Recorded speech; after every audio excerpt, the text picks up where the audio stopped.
This is Fuel. Fuel for thought. Fuel injected. Fuel for your business.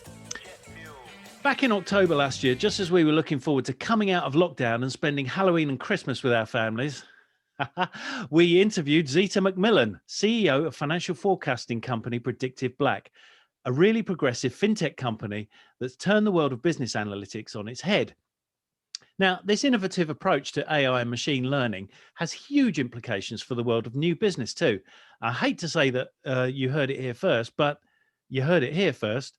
From a personal perspective, I was so bowled over by the new business applications of Predictive Black's technology from a new business perspective that I just had to bring it on to all the clients of the Advertist.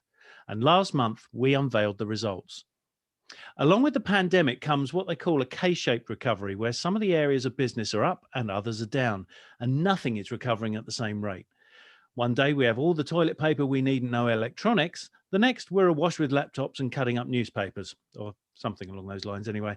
But with all the unpredictability in the economy, we need predictability in the world of agency business development. So Zitah and her team have managed to help us design a new business prospecting platform for the Advertist that helps them get a quick visual on the financial health of any given sector, and if necessary, dive deep into Predictive Black's analytics to vastly increase their odds of success at the pitch, in the presentation, and in the campaign strategy. In fact, the name Predictive Black couldn't have been more pertinent to the world we're now living in. So I wanted to get Zitah back on the show to explain how her company can make the difference to your new business. So welcome to the show again, Zitah. Thank you very much, Keith. That's the best intro. I'm just going to play you out whenever I want anyone to big me up.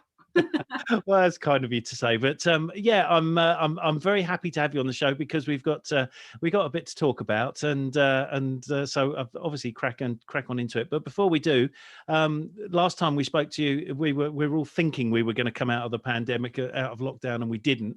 But since that time, and you've got kids and everything, I think newfound respect for teachers now. Do you think? Yeah, I've always had a huge amount of respect for teachers. I respect anyone who does a job I think that's ridiculously hard. I could never do that.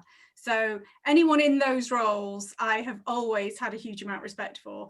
I think I respect the IT people in these schools now who have managed to turn on a sixpence to get everyone set up for remote learning and, you know, whatever shape and form that took. But, you know, they were never equipped to do that. And the fact that they were able to, in the most part, is just fabulous.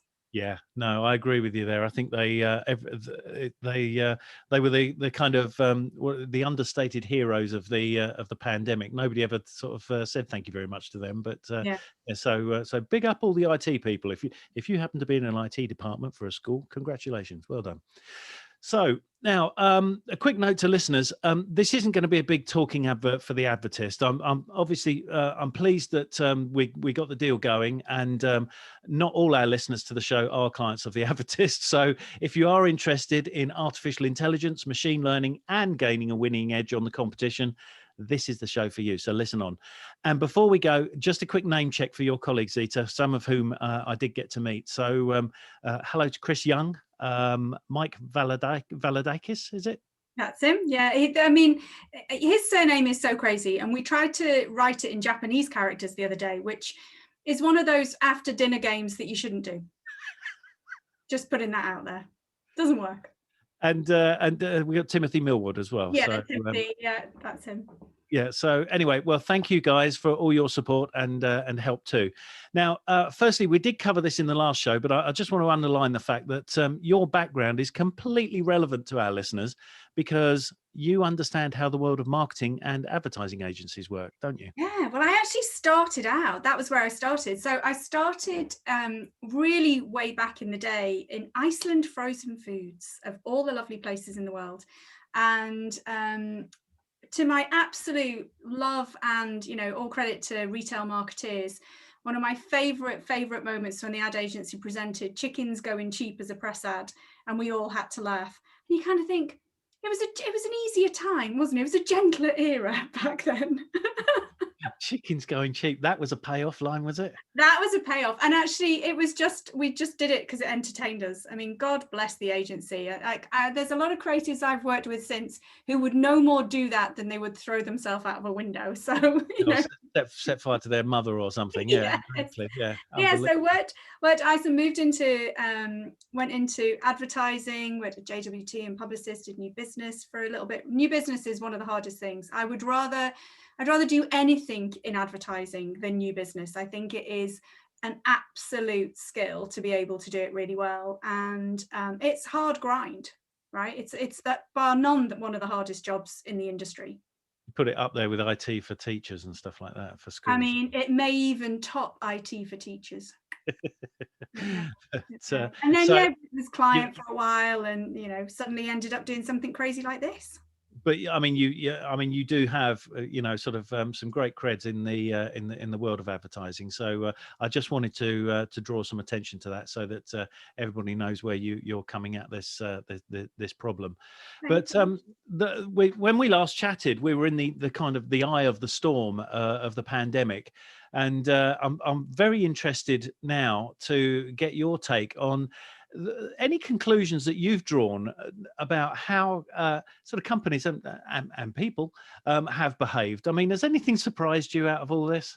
I think the speed at which companies who traditionally would have said remote working was not an option, not a possibility, we can't do it because we're special in this way or that way, or whatever way they thought they were special, the speed at which they found that it could be done and made sure it was done so that people could work. I think that will continue to transform our relationship with the workplace for a very long time, because actually what these companies learned was, maybe we don't need such expensive real estate. Maybe we can have this mixed economy model. Maybe it doesn't need to be everyone's in the office. And, will it change presenteeism and that, horrible cultural tick that some organizations have? I hope so. But what I've also found is how much harder we're all working. I mean, God, without the commute where you can kick back and listen to your podcasts or chill out and, whatever. No, the commute from your kitchen to your desk, even if your desk's not actually in your kitchen, takes not enough time at all. So we're all working really hard, and actually In an extra 2 or 3 hours at least. yeah, it's at least, and that's a consistent story I've heard, and I've spoken to a lot of people, and pretty much they're all missing, they never thought they would, they're missing the downtime of their commute. And also, and I remember this feeling kind of commuting from Canary Wharf back to where I live, the decompression of the day, like a commute allows you to take a deep breath, even with the stress of people's armpits and all that jazz in your face or whatever. You can, you decompress from your day, you process what's happened, you think about stuff you do differently, you use your journey, for the most part, you use your journey to wind it down a little bit. So when you hit the home, you're not anxious and stressed about the day. That has all gone. So now you're just spilling out of the office straight into the house, and I think that to a large extent has exacerbated quite a lot of the mental health issues that are much more widely talked about now, actually, and I think that's a really good thing. But I do think that lack of separation between home and work, and you've not got time to process your day, I think that is not a helpful thing, actually. So I do think that when everything opens up and we can get back to maybe a more mixed economy model, that would probably be for the best. That's a very good, it's a very good point to make. In fact, it's almost like decompression, isn't it? It's like if you're coming out of a work environment into the home environment too quickly, it's almost like getting kind of the work bends or something. Yeah, it feels a bit like that. I mean, I know it for myself. So if I've got my door closed and stuff, and then I open my door and the dogs are crying for their dinner, or kids are crying for their dinner, or God only knows somebody's crying somewhere. Somebody's going to be crying for dinner. Yeah, and I'm starving and tired, and or maybe the call I just had didn't go quite the way I wanted. It's like, you've got that moment, and you have to really work to not take that into the rest of the house, and I think that's tough.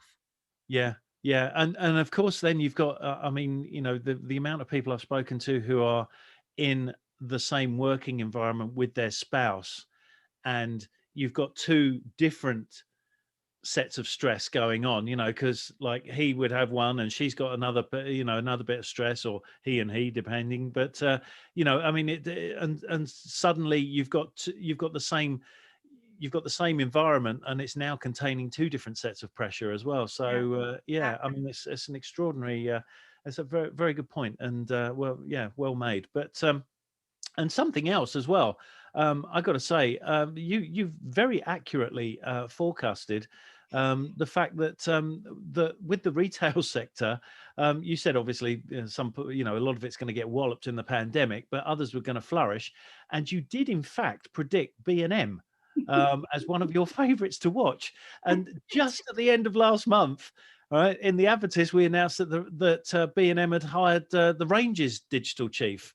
He's an omni-channel guru, I think, Jens Sorensen, and the B&M are getting into the world of e-commerce. So props on that, Zitah. That was really well done. So Thank you. I think excellent. it's really fascinating just immersing yourself in certain sectors, and maybe because I started out in retail, back in the day, I've always had a little bit of a kind of, I wonder what's going on, and I would still kind of glance through the grocer if I picked it up accidentally, Sure. But I do think there's still a lot more to go at in retail. Actually, I think we'll still see quite a lot more change. Yes. Yeah, and certainly, I mean, from the conversations that I've been having, sort of over the last few months, have been the nature of retailing changing, in that there may be still bricks and mortar stores, but those bricks and mortar stores are going to be more kind of exhibition and experiential spaces than they were retailing, which is quite an interesting sort of concept, I think. I think the other thing I think we touched on was the potential resurgence for local high streets. Yes. And the idea about shopping local and supporting local independent retailers. I think that's still got some legs, actually. I think structurally, the economy for real estate and rental, for commercial rental, just isn't working. I think there's a sort of fundamental break in the ability of small shopkeepers actually to keep up. And I think there will be more challenges there as landlords are squeezed because large retailers go out of business and they can't afford to pay the rent. So I think there will be this sort of not quite a domino effect, but there will be an impact on the high street for those smaller businesses who potentially are priced out because how the pricing model works. When a landlord isn't making money somewhere else, they put the prices up where they think they've got a good tenant, and that will make that potentially unviable. I think there needs to be quite a lot of potential structural intervention, either from local councils or from communities and local government, because if they want the high street to come back, or if they want to maintain what they've achieved through this stay local, shop local, there's going to need to be more interventions to help support them. So I just think the rental prices are not sustainable. And actually bricks and mortar tax is not sustainable when you can online shop without it. There's just this fundamental difference, and it ought not to be. It's very interesting that you said that, because one of my guests recently was the applied futurist Tom Cheesewright. I heard that. I loved that one. Well, he said that he, despite the fact everybody's going, oh well, it'll be the Roaring '20s. He said his prediction was it's only going to be for a couple of years at best. And this follows obviously what you're talking about in terms of that kind of domino effect of things just piling up, and so it may seem good at the start, but and this is so relevant to what we're now talking about, what we're on the show to talk about, because things are changing, and it's not going to be a question of the travel sector is going to be good for the next 3 or 4 years, because there's going to be a whole bunch of different things that are going to impact it. I mean, from obviously traveling abroad to people's wages, how much disposable income they've got. So I think it's it's very, very relevant that we're sort of talking about this, and the fact that agencies, as you sort of said last time as well, but as we've been talking about, is that agencies need to be agile. They need to be able to be fleet of foot when it comes to sort of looking at new business prospects and stuff. And I mean, with that said, I mean, let's turn the focus onto Predictive Black and your business here. I mean, what is it that Predictive Black brings to the sort of table that agencies don't get from using the sort of traditional Nielsen type statistics and stuff? I mean, I think you mentioned before the death of the spreadsheet, but I think it's there's a new mentality required. Is that right? I think so.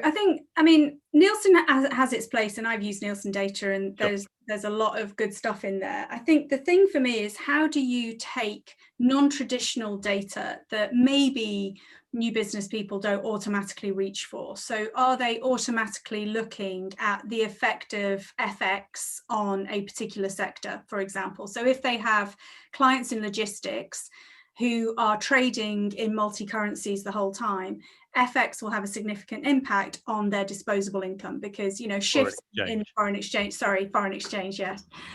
Shifts in the currency prices could be go to the good or go to the bad.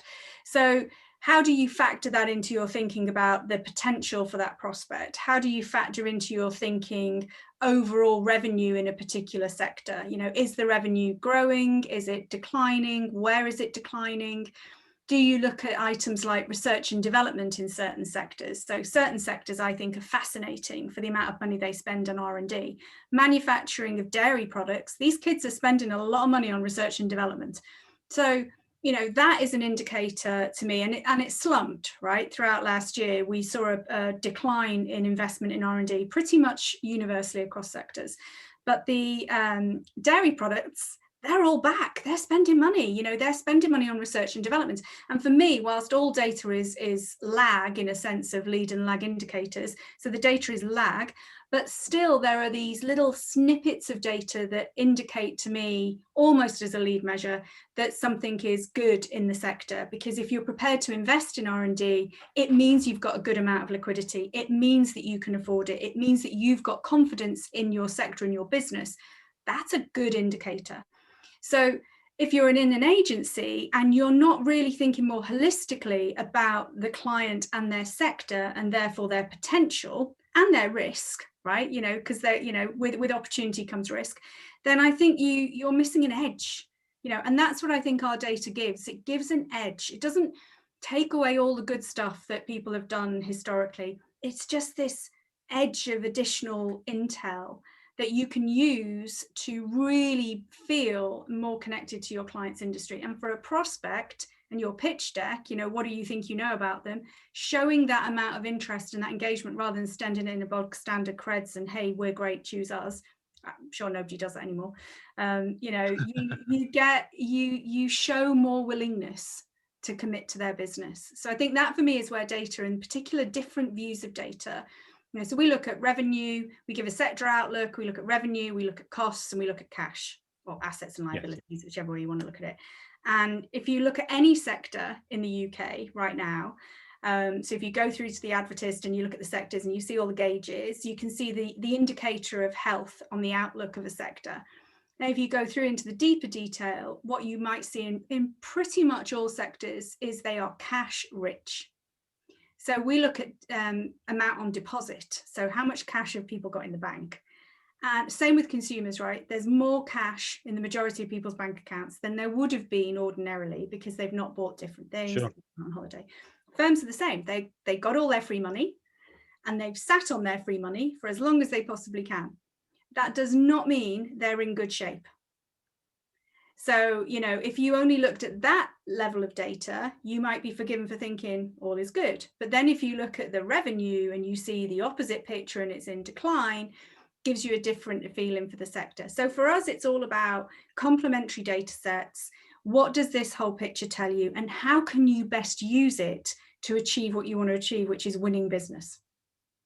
So it's, I mean, effectively what you're saying is that pre-pandemic, the way that agencies were approaching clients and stuff was very much based on, you know, the sort of historical evidence plus anecdotal stuff that they've picked up along the way. But in a post-pandemic environment, you've got a lot of telltale signs that are kind of indicators of other things that are underlying that that sort of traditional sort of trajectory that you think that an industry is on. So, you know, it's like I was saying, you know, it's like with the holiday companies, you know, with travel firms, it's like you think everything's okay, but there are some indicators there that mean they could be struggling in the next year.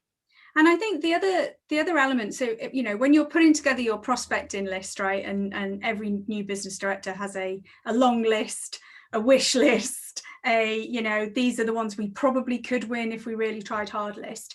they can be a little bit superficial depending on how much time you've got to really drill into it. But then you'll have your kind of top 20 or 30 prospects that you've really thought we should be in with a shout here, that either are along the long term that you're wooing or are in the market to change. And so, long-term wooing, that's a different strategy altogether. But if they're already in the market, they've announced and you've told all your clients that they're, pitching, then what are you doing to get under the skin of their business beyond the brief? And how might you show that you are more committed to their business in a commercial sense? And all clients think more commercially than many agencies, because that's our job, right? We think of the P&L, we think about the cost of the commercials, we think about all that stuff, not always thinking as brilliantly about the creative, sadly. So if a partner can come and say, I get where you're at commercially, and I understand what's happening in your sector. Maybe terms of business are offered that are different.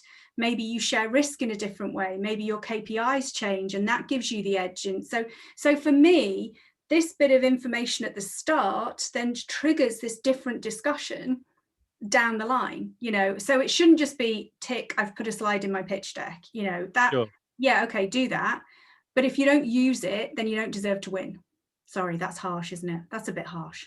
Well, it's not. No, I think it's I think it's a fair point to make, because there is it's interesting because you bring into it another dynamic, which is the possibility of winning pitches based on the commercial arrangements that you have, given the fact that you understand how their industry is going, and sort of the fact that they may be a bit more cash rich in 6 months' time than they are right now. Yeah. But I mean, on a global, this isn't just for this country. This is the thing I want to, and obviously we've got listeners in other countries as well. But Predictive Black isn't just a UK based business, is it? No, we are actually trying to build right now our equivalent data for the US. So there's data rich countries where we would naturally play. So the US, there's lots of great European countries. It's difficult when data isn't structured in a sort of way for us that we like to play with. So sure. We're a little bit choosy about where we play. But yeah, so we're actively looking at the moment about how can we get our US data sorted. It's just the number of hours in the day. That's the thing. I know.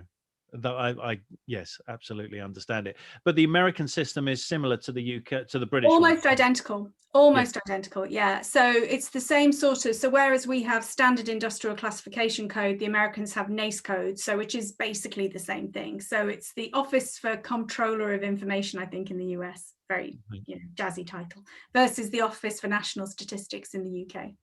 Wow. Well, that's fantastic. And so, do you have a US equivalent, or are you no, not yet. Right, okay. We're on the case.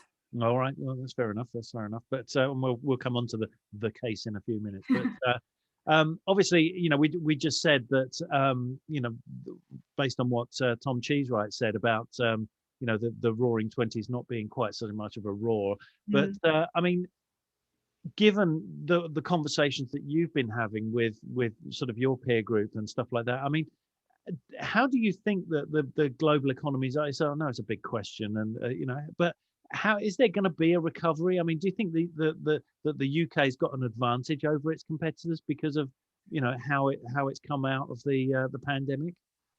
I think there's still a long way to go in terms of the economy.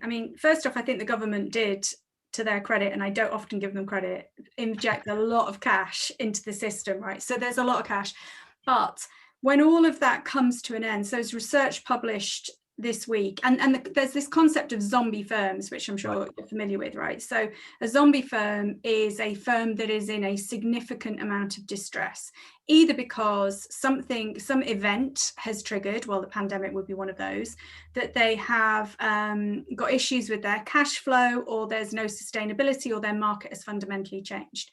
And there are a lot of businesses out there who are technically falling into what would be the criteria if you were an insolvency business, and an insolvency company in the UK published some research that would say over 500,000 of the UK's firms are technically zombie firms right now. Wow. And so, so that's either that's either depending on, and the majority of those are SMEs. So if there's like 5.8 million SMEs, so, you know, that's about 9% of SMEs in the UK. So if you're an agency, and an SME goes up to 250 staff, you know, so Yeah, it's so they're not, quite significant size. they're quite significant. So I would be looking at my client book now and checking out their financial health. And in a way that either is you can get ahead of it by being supportive of them, or you can bake in some risk because you know that they may be one of the ones in trouble. So for example, real estate firms, so construction, which had been going like a train, there's quite a lot of construction firms who are not in good shape right now, and they've been badly affected by pricing of materials, the Suez crisis, you know, the canal, the boat in the canal. I mean, God, that just like knackered everything. Logistics firms who had also been going like an absolute speed train, you know, they've been doing brilliantly. They're struggling. So now this is interesting because the dynamic is changing in the market. So, you know, if I was looking at my client book as an agency, I would be assessing it for risk. So which of my businesses that I think are good clients, right, and they pay me on time and it's good, you know, is there anything changing? Have they started to slow down their payment terms? Are they paying at 50 days, not 30? You know, it's all these sorts of different questions that you need to ask yourself, because your funnel for new business may be filled with firms that are technically in distress, and, you know, might be trying to market their way out, but they may not be a good bet for you unless you take the money up front. So I think this concept of zombie firms is something that is well known in financial services circles, right? You know, we understand it, or if you're a lawyer or if you're an insolvency practitioner, you understand it. I don't know that many creative businesses would think about clients in that way. I certainly didn't. No. So, you know, for me, there is still some way to go. And so everything switches off support-wise in September. A lot of firms will have to start paying down their debts that they built up. So, you know, there'll be a significant amount of debt. We're seeing in a lot of sectors already an uptick in overdraft lending, which is a bad sign. So, you know, they've burned through all their free money, and now so, you know, that's not a great sign either. So it's the way I look at R&D as a positive. I look at overdraft lending as a negative. Okay. So, you know, and that's all in the data, right? And do you routinely go and check out that data? Probably not, you know, but in the position of a new business person now, or the MD of an agency or whatever, I would be looking at that data pretty hard with a very beady eye and thinking, where is my risk? You know, I've got all these great clients, they're great people, we've done some great work. Where's my risk? You know, that is it's a frightening prospect, is the fact that, you know, I mean, any agency out there looking at its pipeline of new business coming in, and, you know, as a rule of thumb, estimating that maybe 10%, nearly 10% of those businesses are going to be zombie businesses or in distress at some point. You know, it puts an incredible stress load on the new business function. Well, and historically, the stress would be felt in the finance team, right? So historically, you wouldn't necessarily, in new business or as the account directors or whatever, you wouldn't be worrying about it. You know, my view is a lot of the agencies are small businesses as well, you know, in technical terms, you know, unless they're part of a big group. But for the majority, they are in this category. They could be one of this 9% of firms who are now marching as a zombie without really realizing it, you know, and, you know, maybe there's not enough honesty in the industry to kind of say, look, chaps, it's all a bit dodge, you know, can we pull out all the stops? So this data's out there. And I think it's, from a global economy perspective, I would imagine more countries rather than less are in a similar situation. Not as many of them had quite as much cash pumped into them. So our national debt, you know, Prudence has died, you know, God help Prudence, whatever happened to her. It's all future taxes now, though, isn't it? Well, yeah. And so what does that mean in terms of cash for businesses and the cash they've got to invest? So marketing dollars are not free, you know, and if you've got to choose to invest in your brand and your marketing, you know, where are you getting the money from? And maybe you're not investing as much. So the other area I'd be looking at would be forecasting spend, and trying to see, you know, based on what you know of your client's business, where do you think you might get in terms of spend? Probably more for media agencies, might be more interested in that. But I still think there's are you going to recycle all work because you're not going to spend as much money? It's kind of like there's all sorts of interesting things. And it is uncharted territory. I mean, for a lot of agencies, I mean, they went into the pandemic with one business model, and I think we're all coming out of it with a different. I mean, even my business and yours as well. I mean, we've had to change the way that we do it, so that we're sort of facing frontwards when we come out of it, because it put us in a hell of a spin. And I mean, one of the things that we have covered before, and that Tom Cheesewright did talk about, which is something that I know you're very big on, and I wanted to bounce this off you anyway, but was the idea of regulation and sort of red tape, because as Tom actually quite highlighted, the idea of there will probably be more of it. This is the reason I bring it up, in that big companies are using regulations and red tape, they, as much as they kind of rail against it, sort of in the public arena, so we're getting buried in paperwork and stuff like that. It's actually a form of protectionism for their business, because it stops younger businesses from coming up through. But like, for example, the example being in the financial sector, where companies didn't, they had to jump through a million hoops in order to work in, to sort of play in that sandpit. And I know that obviously some of the agencies that listen to the show are in the sort of financial PR industry. So, I mean, what have been the benefits of open banking in the financial sector? And I mean, what do you think are going to be the sort of the knock-on effects for things like the open communications proposal that went through? So I'm a huge fan of open banking, right? I'm a massive fan. But you're a fintech business. I'm a fintech, right? My business wouldn't exist in the way it does now without it. But fundamentally, the access to data is what we talked about last time. Like giving firms access to your data as a consumer or a business ought not to be so difficult. And the fact is, regulation made it possible. That there is no way on earth a big firm like a bank would have given anyone access to this treasure trove of data through sheer generosity. It just wouldn't happen.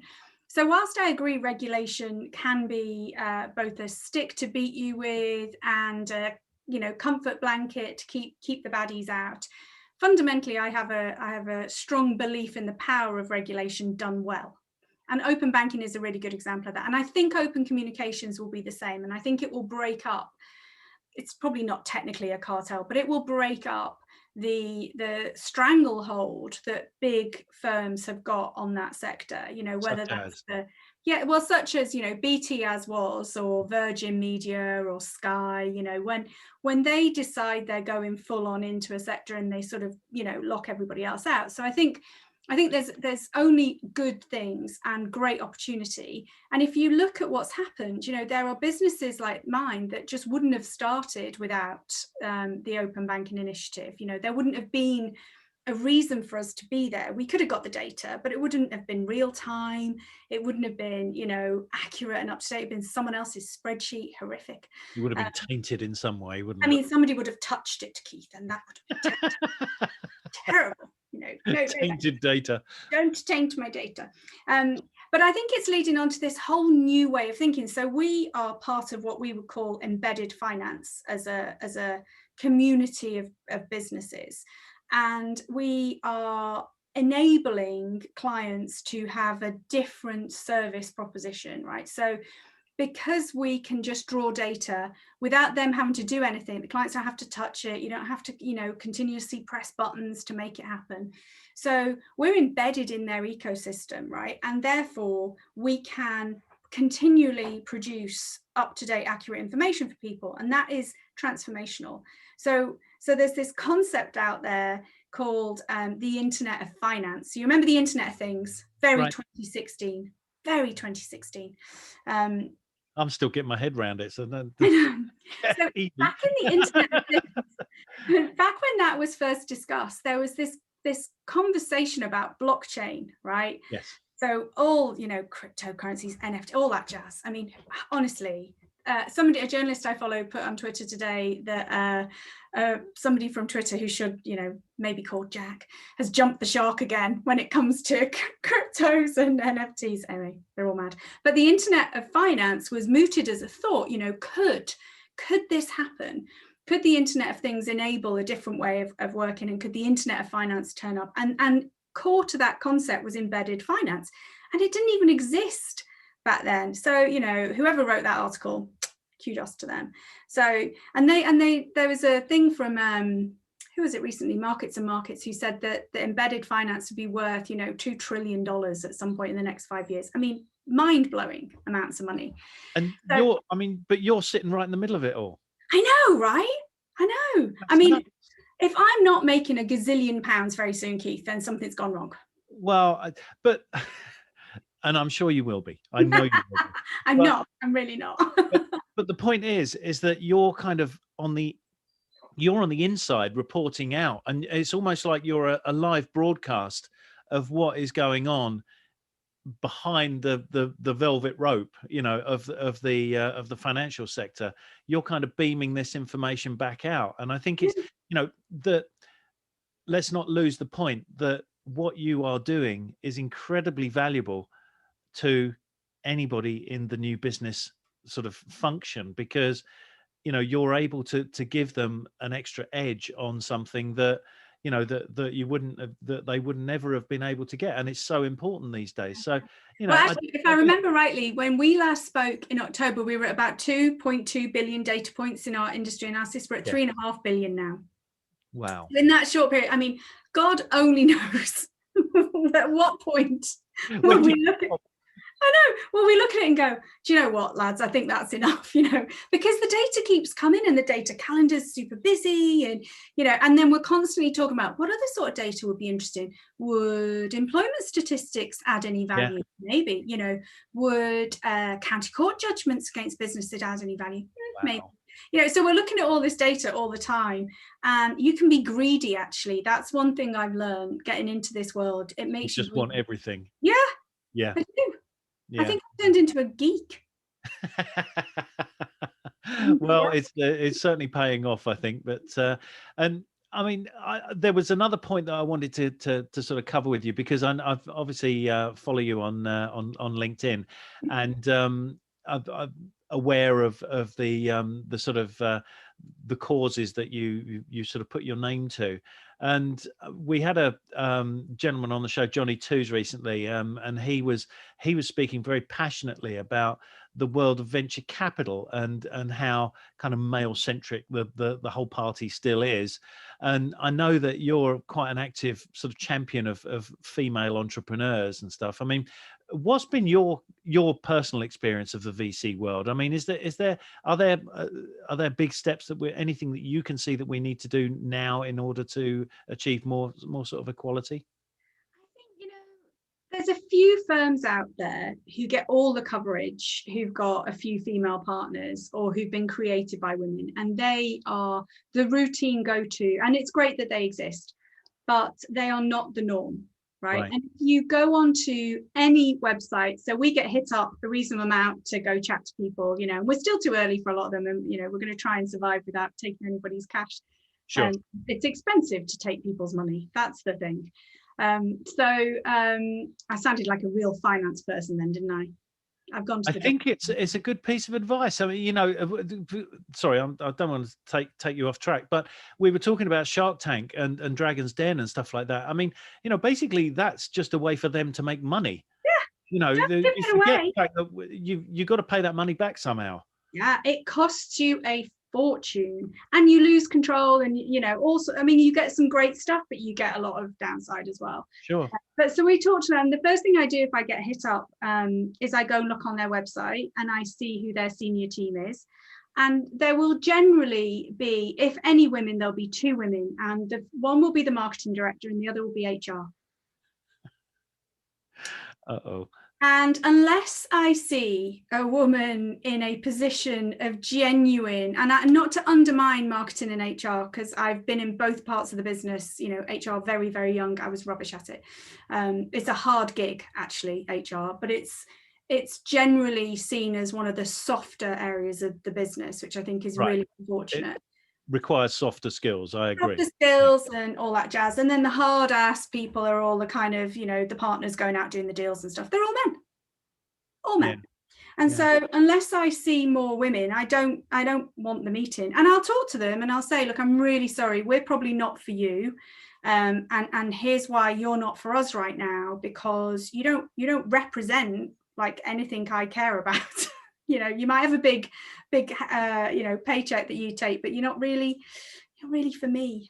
And I mean, but you, I mean, you're always kind of participating in these sort of conversations that are taking place. I mean, this is not just you reporting this. This is industry wide, right? Oh yeah. And actually, I'm part of this brilliant group. A woman set it up called Jem, called Women of Fintech. And so, and there's this crazy group of you couldn't get more diverse people. And the thing that connects us, two things: one, we're all women; two, we're all in fintech, and we support each other. As the name would suggest, right? We support each other. So when somebody posts something on LinkedIn, we all hop on and like it and comment. And so it's a very kind of virtuous kind of community in that sense. And yet you think it probably shouldn't need to exist, right? You shouldn't need it. But the fact is you do. And I've stopped railing against that, actually. I think I'm just embracing things like that because yes, I would prefer it didn't need to exist. Yes, I would prefer I don't have to somebody describe me as a female founder. It's like, if you look at my face and hear my voice, the chances are you figure that out without me saying it. You don't need it. Yeah, you don't need the description. I don't need the description. A man is not walking in going, hey, I'm a male founder.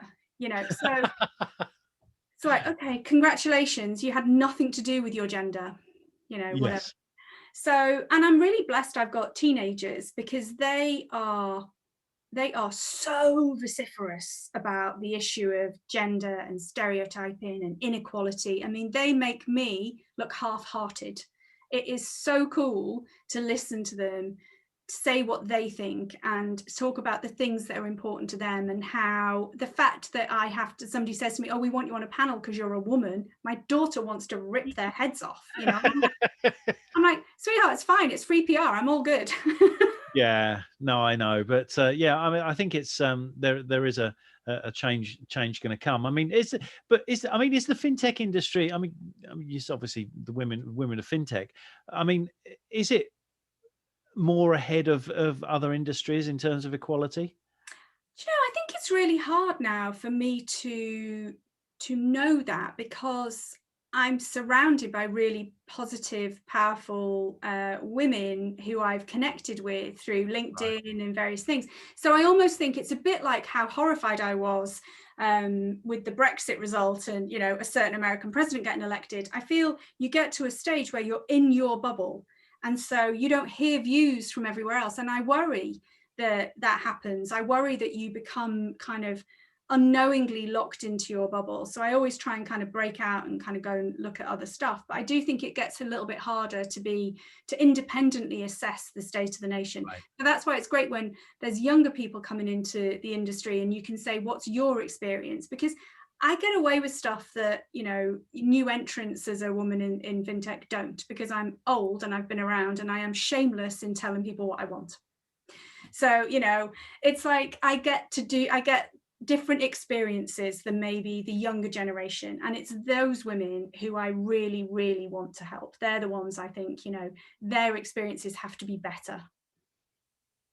Yeah. And that's it's an interesting dimension to add to to something, because obviously when I was sort of coming in through the world of business, I mean it wasn't something that was ever sort of spoken about, but it's amazing how in just a short amount of time, the 40 years that I've been working, but that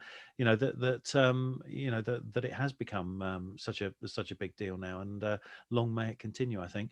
But anyway, let's get on to business, because we do have something of mutual value to discuss. which is obviously we've touched on it about so anybody working in new business, and that's the announcement that we have about Predictive Black teaming up with our new business development platform, the Advertist, which is the sponsor of this broadcast, to add a totally new dimension to new business activity. And it's exciting because it's something that should appeal, as we've been going on for the last half an hour or 3/4 of an hour, about anybody working in the sort of creative advertising, marketing, communications agency world that's looking for a new client. Because what's interesting about that deal is that the timing couldn't be more appropriate. We didn't engineer it that way, but it's just the way it happens. So the economy starts to wobble, and one of the most vulnerable areas of kind of agency life, which is new business and sales, and we suddenly present a new way of looking for of presenting the way to look for new business. So I'll let you do it, but in a nutshell,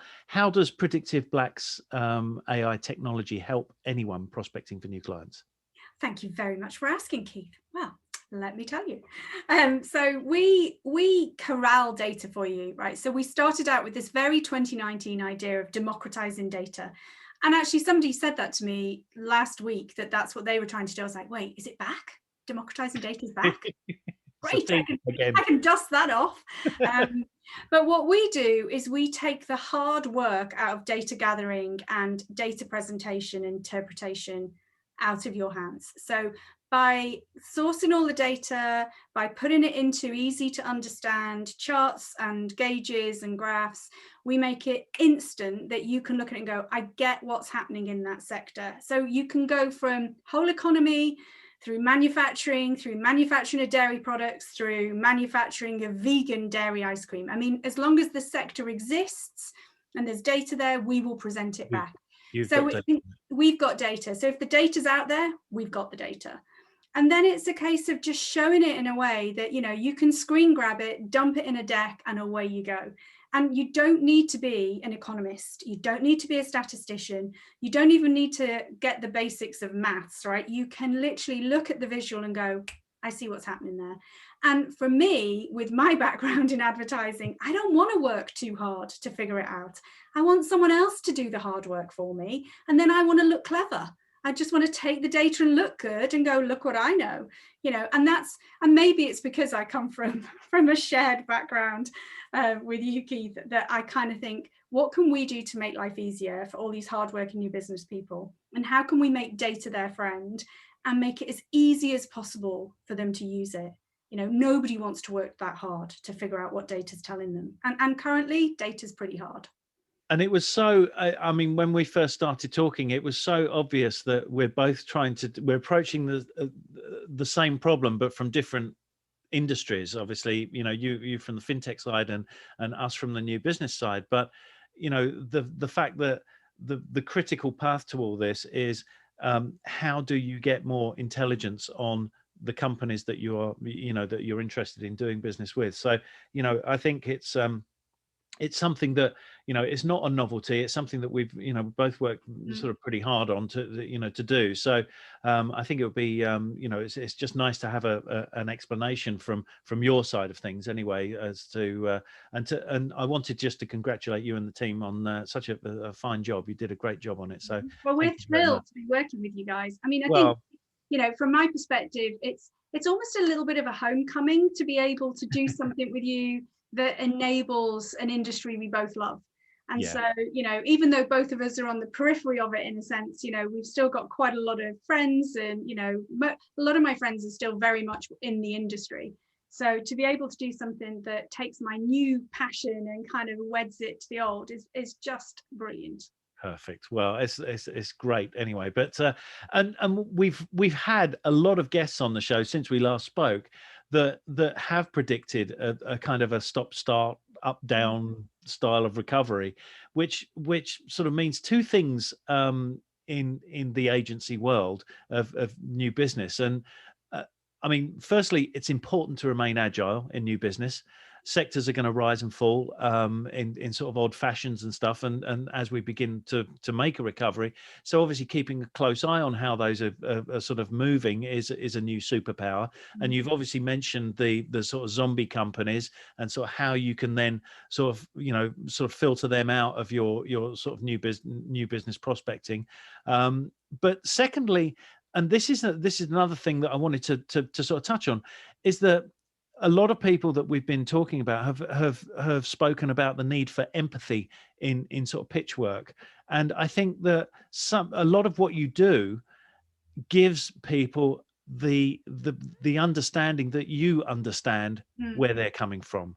Does that make sense? I think that's exactly it. And I think if you can show empathy for the challenges that the client may be facing, you know, without making too many assumptions, right? Because you don't know their individual circumstances till you've won the business. But, you know, if you can evidence, one, a bit of thoughtfulness, like you've gone beyond the what did I put in the brief. Two, you've really tried to understand the commercial dynamics of their sector. And that's not your main gig, but you want to understand the effect of what the communication and the marketing might have on their business, because ultimately they're trying to make money. So to understand the commercial reality of their sector is kind of important. But also I think it just shows you're going to go that extra mile. You're kind of willing to go outside of just your bit. And I think that's a really powerful thing to do, you know, because we all want allies, actually. And if your ad agency, your marcoms agency feels like an ally rather than a supplier, then you're onto a more of a winner. Yeah, absolutely. I mean, we've noticed it as well, you know, with a lot of our clients, is that they are winning business based on the fact that they have a more developed understanding of where the clients are coming from, where the, you know, sort of where the prospects are coming from. And I think it's you know, it means a lot to do a personal service. You know, I mean, there's been a couple of great examples of agencies actually sort of really making their approaches personal. But, you know, this is, you know, this is exactly what it's all about. So I mean, I don't see it changing anytime soon. But I mean, you know, we've touched on, you know, the fact that the fintech sector is sort of wonderfully busy at the moment, and so there must be, you know, lots of people kind of with an eye on your business, you know, from investors and customers and stuff like that. I mean, what are your ambitions for Predictive Black for the next sort of year or two? Oh, that's a good one. So I'd like any business, I'd like more people to benefit from what we do. That's a kind of given. I think for me, what's really exciting is partnering with other firms. So I love working with you guys, and I love a shared venture, actually. So it's something I hadn't really fully anticipated enjoying quite so much. But I think where you can collaborate, like we're some sort of Instagram influencer now, let's collab. But where you can collaborate to give the end customer a better experience, there's something really wonderful in that as an experience. And it's really challenging. So from my perspective, business is reasonably straightforward if you just kind of stay in your lane and kind of go, yes, we know how to do this. Yes, we can do this. Yes, let's just push ahead. More people sign up. Excellent. Thanks very much.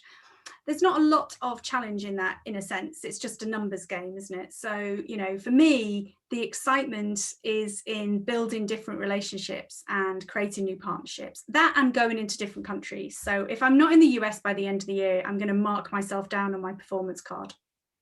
Oh. I know, right? I know. I'm going to have to do my own appraisal, but, you know, I've already noted that I'm disappointed in myself for that. You sent yourself a warning letter. Fantastic. But well, we'll do everything that we can, and if there's anybody out there in American agency world, then obviously sort of find your way back to this broadcast. Now, I mean, what are going to be, do you think are going to be your kind of biggest challenges over the next couple of years? You know, from a business perspective, and I mean, you know, how are you gonna? What would you do to address it if you had that superpower? So I'm not going to lie. Doing predictive forecasting in the middle of what would be a black swan event by anybody's thinking has been a massive challenge already. I'm all here for a bit more of an easy life as we move forward, if I'm honest, because you know, a global pandemic, when you're using machine learning to forecast sector outlooks, and suddenly everything you ever thought you knew is thrown up in the air by something unpredictable. It is not a comfortable place to be. And we had a lot of soul searching, like, can we carry on doing this? Is it going to work? What can we do differently? How might we learn? What does the machine need to know? I mean, even now, as we come out of lockdown, so every month the machine is learning, right? Our machine, Bert. I'm yet to find Ernie, but Ernie might show up at some point. But when we feed the machine this data and it's looking for patterns, if there's no pattern data, if it's all scorched earth, that's hard work. It's Sure. not an easy time to be in a machine learning AI type in business. So and we're continuously trying to override what the machine thinks it knows, because no, July this year is not going to look like July 2020 machine. Sorry about that. It's all different again. So we are living through the fire, if you like, in terms of you wouldn't choose to start a business like ours at this moment, because there's nothing settled in the data. The data Right. is still very jumpy. So I'm optimistic that we come through this, and we've all learned some valuable lessons about resilience, and how hard you have to work, actually, because it's not easy. And that we can put that to good use, actually. And I think it does make you more empathetic, actually. I think that empathy word that you talked about in a few podcasts now is definitely something you feel. I feel, we're definitely more empathetic. We get it when people are like, we just can't do it right now. It's sort of, I get it, it's hard. Yeah, it's brought a new complexion on things. But okay, well, thank you very much for that, Zitah. That's great stuff. And so on to the sort of fun part of the show. And this is the hardest part, Keith. You say it's fun. This is like the trauma. This is like what every one of your guests is like, oh God, no, not that. Well, it's, I mean, you have to, I mean, obviously you've already played it once. So, I mean, we know you're going to predict the Manic Street Preachers. No, I'm not. I am A new favorite. Give you something surprising. Go on then. So I listen to music all the time, right? So I was going to throw, and my kids listen to a lot of music. So I was going to throw the Wellerman thing at you, but I was like, I can't do that to your playlist. It's just too awful. So that's that Scottish. I wouldn't even know what that is. No, well, good for you. I'm going to send you the link. Okay. Yeah, right. My kids sing it all the time. Right. So no, and then I was like, do I do something rocky again, like I did the Manics, which I love? I listen to a lot of Foals, a lot of Catfish in the Bottlement, but no, I'm not going to do that either, Keith. Go on. I'm going to go old school. I'm going to give you a song for songwriters, and it's The Queen and the Soldier by Suzanne Vega. Wow. Okay. Now that is taking you back, right? That album was released when I think I was 15 or 16, and my daughter listens to it cover to cover now on Suzanne Vega, really? She loves it. She's all into, she loves Taylor Swift. They're songwriters. They love all this strong woman stuff. Yeah, and quality of lyrics. And you Yes. just go back and you listen. And Tracy Chapman, all of those really powerful lyrics. Go back and listen to that album. Didn't Suzanne Vega? She kind of disappeared, didn't she, for a long time? And then she played like Carnegie Hall a few years ago and some things like that. But it is one of the most beautiful and amazing songs. And so my daughter can sing it, plays it on the piano or the guitar, and I'm just like, yes, parenting win. How outrageously talented. Fantastic. Well, that's a good one. And well, thank you very much. So that will be playing as we're talking anyway. So that'll be great. And so books. Any books? I know last time you recommended. Well, it wasn't you actually; it was your son actually who recommended. Dark is Rising. Dark is Rising. That was it. Yeah, one of my favorite books. So I'm in the third one now. I'm picking it up to show you, The Labyrinth of Spirits. So this is a book about books. So if you've not read Carlos Ruiz Zafron, who is a Spanish writer from Barcelona, he created this this beautiful world set in Barcelona in the 20s, and it's a kind of, when you get down to it, it's like a murder mystery thriller, kind of supernatural and all this. So I'm on the final one now of the series, and it's just beautiful. And there's this whole concept of this cemetery of forgotten books. And it's such a breathtaking image, right? So I can literally, I've been holding on to this one thinking, right, I'm not going to start it. I'm just going to hold on to it because it's the last one. Oh, I see. Because Yeah, I yeah. just chew through them. Like the last couple, I'm just like this. Go away, kids. I'm not talking to you. Feed yourselves. I don't know when you can find time to read. Unbelievable. No, well, there's that, and then there's the snooker. So it's tricky. Yes, well, that I understand. Okay, so we got a new book and a new song. That's great. I wasn't expecting. And the game that you didn't get to play before, Oh God. because we only just invented it, was what three words? And I have to warn you, I did a podcast yesterday, and I think I got the best three words, but I I'm know. but so what three words would define you? Well, what three words did you get yesterday?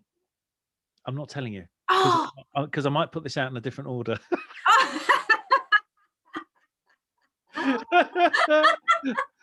so that's my pocket. I would say, what three words define me? I would say curious. So I'm endlessly curious about all sorts of crazy, weird shit. Hence why I'm doing what I'm doing. There is no reason to do this. So curious. I'm a bit restless. I think that's tied to my curiosity. I get kind of itchy feet. Okay. And laughter. I love laughter. Okay. So restless, curious, laughter. Yeah. Okay. That sounds good. They're not the three you were thinking, were they? Well, it's better than gin and tonic, I suppose. Well, those three obviously are what's in my head right now.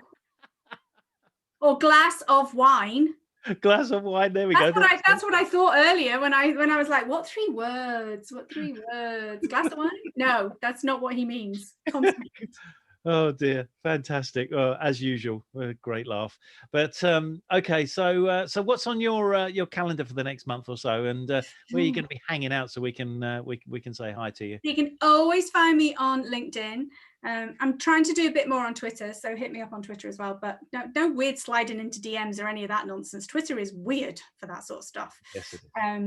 Anyway, that was just an aside. So yeah, hit me up on LinkedIn or Twitter. And what are we doing? So we've got quite a few of the partnerships that we've been working on, which I'm hoping that we land. If they all land on me at the same time, nobody should call me because I'm going to be drowned. I'm literally going to be like, it's going to be like a dodgy Greek wedding of all these plates smashing on my head at the same time. It'll be wonderful and a little bit crazy all at the same time. So we're really kind of, head sort of to the grindstone, basically trying to land all those things and make it all work and all that. But that said, if anybody wants the industry analysis and they want us to work with them and help them, I'm always here for them. Perfect. Well, that's great news. Yeah, I mean, I think it's important. I mean, we were going to. I think last time when we ended the show, we were going to talk about the sort of getting you on as for a regular slot. So I think we might have to pursue that again. Just because I've got lots of opinions, Keith, as you know, on various things. And I'm getting that feeling. But I mean, maybe also, opinionated should have been one of my words. But also for the fact that you might be able to keep coming up with great new tracks every time. So that would be my challenge. I will definitely take that on. Do it on a weekly basis or something. That'd be fab. But you can see Predictive Black's software in action at predictiveblack.com or on the Advertist at www.theadvertist.com. Now, Zitah, thank you very much. It's great to have a chance to talk to you again. We know you're always busy, so I do appreciate it. But we will get you back for a regular slot, and we'll do something around that. And so we'll have to move that up the priority list. But meantime, good luck for the rest of 2021 and beyond, and all the deals that you've got in the pipeline. And I hope that we get to catch up with you soon. So stay well. Take care, Zitah. Thanks.